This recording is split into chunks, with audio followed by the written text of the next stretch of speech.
നമുക്കിപ്പോൾ terminal potential difference എന്താണെന്നും EMF എന്താണെന്നും ഇൻറ്റേർണൽ റെസിസ്റ്റൻസ് എന്താണെന്നും ഒക്കെ അറിയാം. ഈ മൂന്ന് കാര്യങ്ങളും സെല്ലുമായി ബന്ധപ്പെട്ടതാണ്.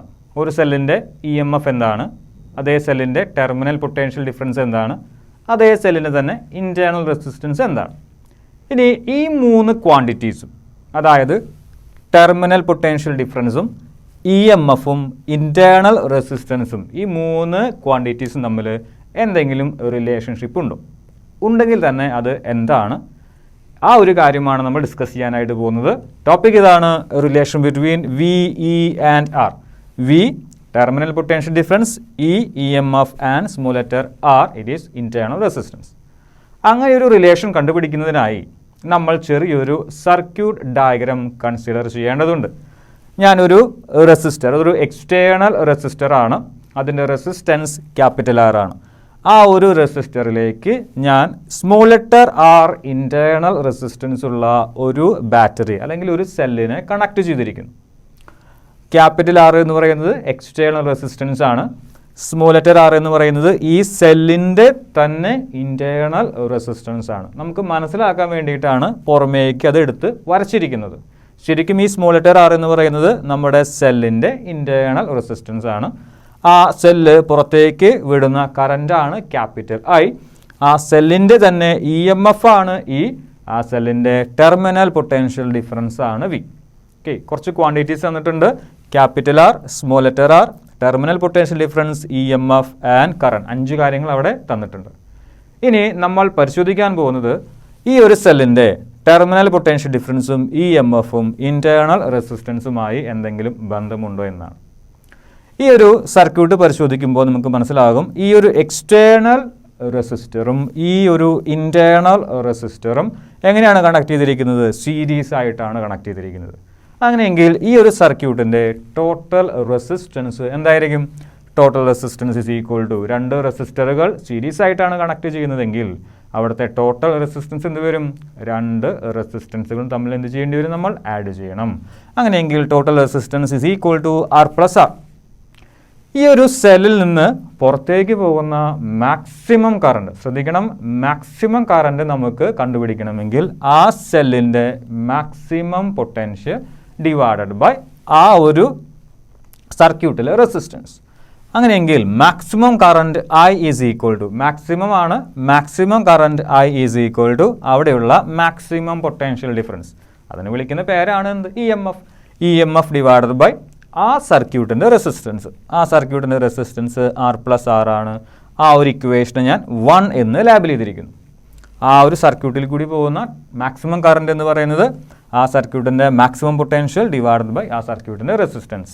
I is equal to E divided by R plus R. അതാണ് ഇക്വേഷൻ 1. ഇനി ഈ ഒരു R പ്ലസ് Rനെ ഞാൻ ലെഫ്റ്റ് സൈഡിലേക്ക് കൊണ്ടുവന്നു കഴിഞ്ഞാൽ എന്ത് സംഭവിക്കും? EMF E is equal to I into R plus R എന്ന് എഴുതാനായി സാധിക്കും. ഇനി ഈ ഒരു ബ്രാക്കറ്റ് നമ്മൾ ഓപ്പൺ ചെയ്യുന്നു. E is equal to IR plus I into small letter R. നമ്മുടെ ഓംസ് ലോ അനുസരിച്ച് എന്താണ് capital I into capital R? അത് നമ്മുടെ ടെർമിനൽ പൊട്ടൻഷ്യൽ ഡിഫറൻസ് ആണ്. V പ്ലസ് IR വരും. അതായത് E is equal to V plus IR. ആ ഒരു ഇക്വേഷൻ ഞാൻ താഴേക്ക് എടുത്ത് എഴുതിയിട്ടുണ്ട്. E is equal to V plus IR. ഇതിൽ നിന്ന് നിങ്ങൾക്ക് വേണമെങ്കിൽ V ഈസ് ഈക്വൽ ടു IRനെ ലെഫ്റ്റിലേക്ക് കൊണ്ടുവന്നാൽ മതി. V is equal to E minus IR എന്ന് എഴുതാനായിട്ട് സാധിക്കും. നമ്മുടെ ഉദ്ദേശം എന്തായിരുന്നു? V, E ആൻഡ് R, ഈ മൂന്ന് പേരും തമ്മിലുള്ള ഒരു റിലേഷൻഷിപ്പ് കണ്ടെത്തുകയായിരുന്നു. നമ്മൾ കണ്ടെത്തിയിരിക്കുന്നു. V is equal to E minus IR. അതിൽ V എന്ന് പറയുന്നത് ടെർമിനൽ പൊട്ടൻഷ്യൽ ഡിഫറൻസ് ആണ്. E എന്ന് പറയുന്നത് EMF ആണ്. I എന്ന് പറയുന്നത് ആ സെല്ലിൽ നിന്ന് പുറത്തേക്ക് പോകുന്ന കറണ്ടാണ്. R എന്ന് പറയുന്നത്, സ്മോൾ ലെറ്റർ R എന്ന് പറയുന്നത് ആ സെല്ലിൻ്റെ ഇൻറ്റേർണൽ റെസിസ്റ്റൻസുമാണ്. ഇനി ഈ ഒരു ഇക്വേഷനിൽ നിന്ന് നിങ്ങൾക്ക് മനസ്സിലാക്കാൻ സാധിക്കും, ടെർമിനൽ പൊട്ടൻഷ്യൽ ഡിഫറൻസ് എപ്പോഴും EMFിനേക്കാളും ചെറുതാണ്. EMFിൽ നിന്ന് IR എന്ന് പറയുന്ന ക്വാണ്ടിറ്റി കുറച്ചു കഴിഞ്ഞാൽ നമുക്ക് എന്ത് കിട്ടുകയുള്ളൂ? ടെർമിനൽ പൊട്ടൻഷ്യൽ ഡിഫറൻസ് കിട്ടുകയുള്ളൂ. ഈ ഒരു ഇക്വേഷന് അങ്ങനെ ഒരു മീനിങ് കൂടി ഉണ്ട്. Terminal potential difference is less than EMF of the cell. ഇനി നമ്മുടെ കയ്യിൽ ഓംസ് ലോ അനുസരിച്ച് തന്നെ I is equal to V by R എന്ന് എഴുതാമല്ലോ. ഓംസ് ലോ അനുസരിച്ച് V is equal to IR ആണ്. അങ്ങനെയെങ്കിൽ I is equal to V divide by R എന്ന് എഴുതാം. അതിന് ഞാൻ ഇക്വേഷൻ 2 എന്ന് ലേബൽ ചെയ്തിരിക്കുന്നു. പക്ഷേ നമുക്ക് ഓൾറെഡി ഇക്വേഷൻ 1 എന്ത് പറഞ്ഞിട്ടുണ്ട്? E divided by R plus ആറും എന്ത് തന്നെയാണ്? കറണ്ട് തന്നെയാണ്. ഇക്വേഷൻ 1 അനുസരിച്ച് I is equal to E divided by R plus R. Equation 2 അനുസരിച്ച് I is equal to V divided by R. രണ്ടിൻ്റെയും ലെഫ്റ്റ് സൈഡ് സെയിം ആണ്. ഇക്വേഷൻ 1ഉം ഇക്വേഷൻ 2ഉം നമ്മൾ കമ്പയർ ചെയ്ത് കഴിഞ്ഞാൽ രണ്ടിൻ്റെയും ആർ എച്ച് എസുകൾ നമുക്ക് എന്ത് ചെയ്യാൻ പറ്റും? ഇക്വേറ്റ് ചെയ്യാനായിട്ട് പറ്റും. ഒന്നാമത്തെ ഇക്വേഷൻ്റെ R H S E divided by R plus R equal to രണ്ടാമത്തെ ഇക്വേഷൻ്റെ R H S V divide by R. E by R plus R is equal to V divided by R. ഞാൻ ഈ ഒരു R plus ആറിനെ right സൈഡിലേക്ക് കൊണ്ടുപോവാണ്, ബാക്കിയുള്ള ടേംസിന് മുഴുവൻ ഞാൻ ലെഫ്റ്റിലേക്കും കൊണ്ടുവരികയാണ്. അപ്പോൾ എനിക്ക് എന്ത് കിട്ടും? R plus R is equal to E R divided by V. അതായത് ആറ് നേരെ ന്യൂമറേറ്ററിലേക്കും വരും, വി നേരെ ഡിനോമിനേറ്ററിലേക്കും വരും. ആർ പ്ലസ് ആർ ഞാൻ നേരെ റൈറ്റ് സൈഡിലേക്കും കൊണ്ടുപോയി. അങ്ങനെയെങ്കിൽ R plus R is equal to E R divided by V. ഇതിൽ നിന്ന് സ്മോൾ ലെറ്റർ ആറിനെ മാത്രം ഞാൻ എടുക്കുകയാണ്. അങ്ങനെയെങ്കിൽ ക്യാപിറ്റൽ ആറിനെ എങ്ങോട്ട് കൊണ്ടുപോകണം? റൈറ്റ് സൈഡിലേക്ക് കൊണ്ടുപോകണം. R is equal to E R by V minus capital R. First ടേമിലും സെക്കൻഡ് ടേമിലും ക്യാപിറ്റൽ ആർ കോമൺ ആണ്. ആറിനെ ഞാൻ പുറത്തെടുക്കുന്നു. Small letter R internal resistance is equal to capital R into E divide by V. ആറിനെ പുറത്തെടുത്ത് കഴിഞ്ഞാൽ ബാക്കി വരിക E divide by V minus രണ്ടാമത്തെ ടേമിൽ നിന്ന് ആറിനെ പുറത്തെടുത്ത് കഴിഞ്ഞാൽ നമുക്ക് കിട്ടുക 1 ആണ്. Small letter R internal resistance is equal to external resistance into E divide by V minus 1. അങ്ങനെയെങ്കിൽ ഇ എം എഫിനുള്ള ഇക്വേഷൻ നമ്മുടെ കയ്യിലുണ്ട്, ടെർമിനൽ പൊട്ടൻഷ്യൽ ഡിഫറൻസിനുള്ള ഇക്വേഷൻ നമ്മുടെ കയ്യിലുണ്ട്, ഇൻറ്റേർണൽ റെസിസ്റ്റൻസിനുള്ള ഇക്വേഷനും ഇപ്പോൾ നമ്മുടെ കയ്യിലുണ്ട്. ഇനി ഈ ഒരു ഇക്വേഷൻ പരിശോധിച്ച് നോക്കൂ.